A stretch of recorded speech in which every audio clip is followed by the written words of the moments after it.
Hello my beautiful subscribers and followers, আমি সূর্যমুখী and welcome to my পুজোর কাজ পার্ট 2। পার্ট 1 যারা যারা দেখোনি নিচে ক্লিক করে দেখে এসো। এবার শাউট আউট দেওয়ার পালা। আমার পুজোর কাজের পার্ট 1 এর ভিডিওতে কমেন্ট করেছে ক্রিকেট অ্যাকশন মাহি, বর্ণালী সাধুকা এবং প্রিয়াশা নন্দী। তোমাদের অনেক ভালোবাসা, এভাবেই আমার পাশে থেকো। এই পার্টে আমি তোমাদের সাথে আমার ফার্স্ট ইউটিউব অর্ডারের ব্যাপারে শেয়ার করব। ইউটিউবে ভিডিও বানানোর জার্নি আমার প্রায় সেই 2017-18 থেকে, বাট আমার এই জুয়েলারি মেকিং এর ভিডিও আমি কিন্তু 1 বছর ধরে বানাচ্ছি। আর এই 1 বছরে আমার কাছে কিন্তু এটা প্রথম ইউটিউব অর্ডার।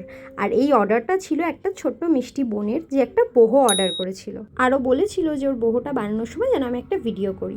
আমার এই ইউটিউবে বোহো বানানোর একটা ভিডিও আগে আপলোড করা আছে, ও কিন্তু সেটা দেখেই অর্ডার করেছিল। আর ও আমাকে ইনস্টাগ্রামে মেসেজ করে অর্ডারটা করেছিল। যেহেতু এটা ইউটিউব থেকে আমার ফার্স্ট অর্ডার, তাই এটা কিন্তু আমার কাছে খুবই স্পেশাল। তোমরা অনেকেই এর আগের ভিডিওগুলোতে আমাকে বলেছিলে কিভাবে আমার কাছে জিনিস অর্ডার করবে, তো খুবই ইজি ব্যাপারটা।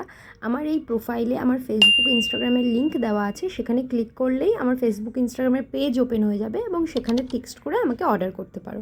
এই একদিনে কিন্তু আমি অনেক কাজ করেছি। বহু বানানোর পরেই আমার কাজ ছিল যে খোপার কাঁটাটাকে রং করা। আমি অ্যাক্রিলিক কালারের সাথে মিডিয়াম মিশিয়ে কিন্তু রংটা করেছি। আমার কিন্তু রং করতে খুব ভালো লাগে, সেটা ড্রয়িং বুকে হোক বা কোনো জুয়েলারির উপরে। তোমরা কিন্তু আমাকে কমেন্ট করে জানিও যে আমার বানানো এই জিনিসগুলো তোমাদের কেমন লেগেছে। এত কাজের চাপ ছিল যে আমার কোনো ভিডিও আমি কমপ্লিট করে উঠতে পারিনি। তারপরে আমার কিছু ক্যানভাসের কাজ ছিল, টোটাল 40টা ক্যানভাস পেন্টিংয়ের অর্ডার ছিল আমার কাছে, যেটা আমি 2 দিনে কমপ্লিট করেছিলাম। আর তারপর আমার 2টো ডান্স জুয়েলারির অর্ডার ছিল, যেই ভিডিওগুলো আমার কোনোটাই কমপ্লিট করা হয়নি। তো আজ এ পর্যন্তই, দেখা হবে তোমাদের সাথে আবার নতুন কোনো ভিডিওতে। Till then stay tuned to Suryamukhi. By.